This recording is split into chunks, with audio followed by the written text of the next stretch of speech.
Putain, il s'est passé quoi? IA 2 points, bonjour Ludile. Juste, est-ce que tu peux dire le script sans le IA 2 points normalement en fait? IA 2 points, je ne peux pas.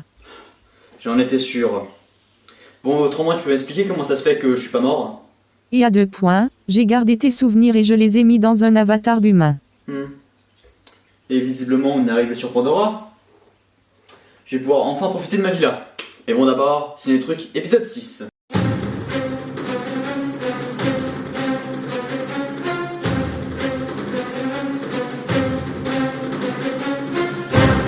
Et du coup, aujourd'hui, on va parler de Avatar, réalisé par James Cameron. Du coup, l'histoire d'Avatar, c'est celle de Jake Sully, un marine qui est amené sur Pandora, une planète où vivent des extraterrestres nommés les Na'vi. Sa mission sera d'entrer dans le corps d'un Na'vi, donc un avatar, pour les convaincre de se casser de l'arbre maison, parce qu'en dessous, il y a des minerais appelés le Noctanium que les humains recherchent pour les revendre plus tard. Mais petit à petit, Jake va devenir ami avec les Na'vi et les aider à chasser les humains de la planète. Bon, d'un point de vue technique, vous le savez sûrement, mais c'est le film qui a démocratisé la 3D et qui a montré tout le potentiel que pouvait apporter la motion et performance capture.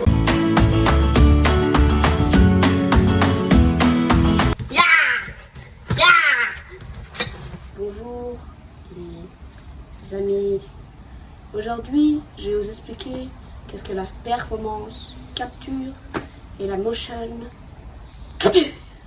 Du coup les amis, la motion capture est juste le fait qu'on mette des captures sur l'acteur pour garder ses mouvements et faire des effets spéciaux par la suite. Du coup, les amis, la performance capture, c'est le même principe. Sauf que là, c'est pour avoir les expressions faciales de l'acteur. Du coup, les amis, ta gueule le corbeau. Ta gueule, je t'ai dit. J'aimerais juste vous dire que la vidéo est terminée. Mais avant que nous nous quittions, j'ai changé de cadreur. Action! J'espère que vous avez apprécié son travail. Au revoir.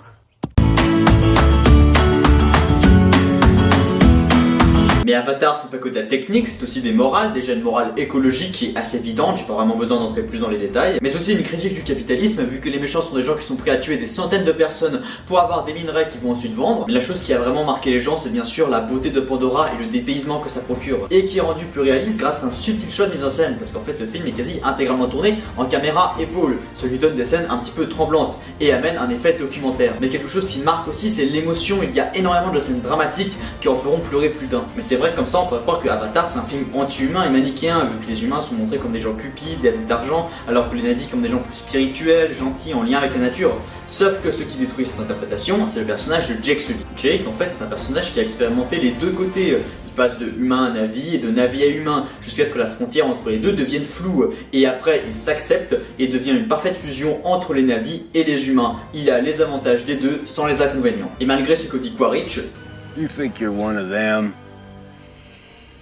Time to wake up. être Na'vi ce n'est pas une question de naissance, mais une question de culture. Ennemi, une souffrance qu'il connaissait, oui. Bon, ça peut juste être une interprétation des trans. Soudain, il demanda qui est ce petit garçon. Hein? Non, mais l'LGBT, c'est une traîne toc-toc qui va rester 2 semaines maximum. Hein. Après, ça va partir.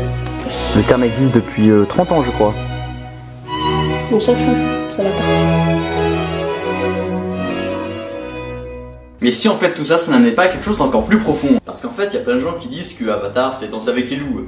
Sauf que oui, c'est Danser avec les loups, mais c'est aussi plein d'autres choses. Avatar s'est inspiré de John Carter, d'animés japonais et plein d'autres films. Et le début du film il est très basique, c'est pour être n'importe quelle autre histoire d'humains qui arrivent sur une planète. Mais lorsque Jake utilise son avatar, donc qui représente la motion et performance capture, il peut enfin découvrir Pandora. Et ça montre aussi toutes les nouvelles possibilités d'histoire que la motion et performance capture peut apporter. Et comme j'avais dit avant que Jake était devenu un Na'vi tout en respectant son passé d'humain, là on peut dire que le film Avatar a créé une possibilité de nouvelles histoires tout en respectant ses inspirations. Salut, bienvenue avec Dodo Timéo. Eh, croyez pas, je fais un bruit bizarre, vous êtes des malades. En fait, les amis, la vidéo du jour, c'est que de base, Avatar, ça vient de la mythologie hindouisme. C'était que les dieux, en fait, ils pouvaient se transformer en humains et en animaux. avatar dans le film Avatar, parce qu'il se transforme en fait. J'ai la caca qui colle, c'est les bonbons qui font des bons. Du coup les amis, c'est la fin de cette anecdote, mais avant que ce soit moi qui vous dise au revoir, bah, j'ai quelqu'un qui est venu pour vous dire au revoir. J'aime bien Ken.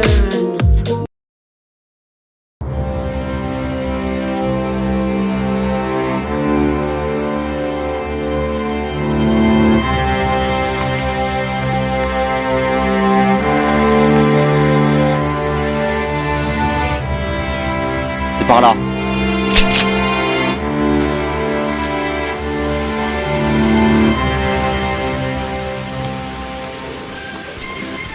Oh mon dieu. Une blague qui date de 2010. Enfin, je sais pas quoi, j'ai oublié ton nom. Tu l'es.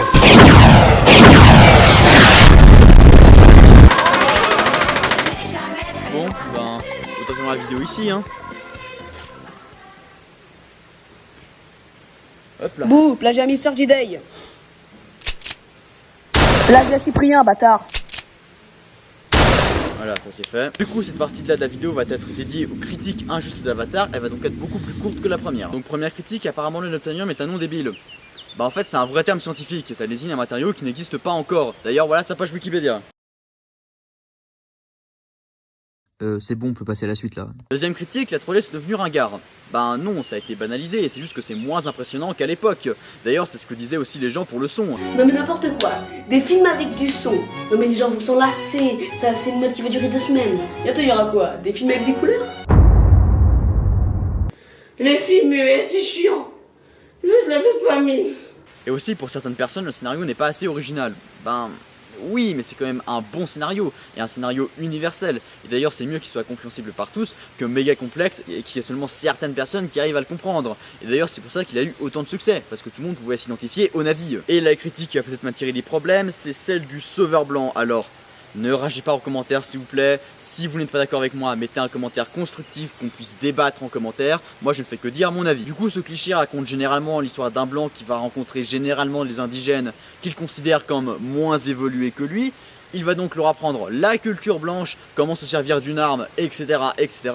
pour les aider. Et du coup ce que ce cliché dit, c'est que les indigènes, bah ils auraient jamais pu faire ça sans un blanc. Mais dans Avatar, vous voyez où le cliché du sauveur blanc? Parce que là c'est les Na'vi qui apprennent leur culture à Jake.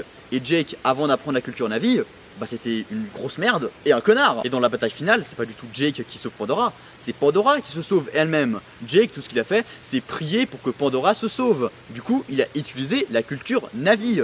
Et d'ailleurs, le méchant, il s'est pas tué par Jake, mais par Neytiri. Et quand Jake commence à faire des trucs stylés, bah il est plus un humain, il est devenu un Na'vi. Ou plutôt, comme j'expliquais avant, un mélange entre la culture Na'vi et la culture humaine. Bon allez, à la prochaine fois. Ludiv, il faut qu'on reparle de ta chaîne YouTube. Oh mais t'es qui toi à la fin? Encore un méchant de merde comme E.T. Non, je suis bien plus que cette petite merde.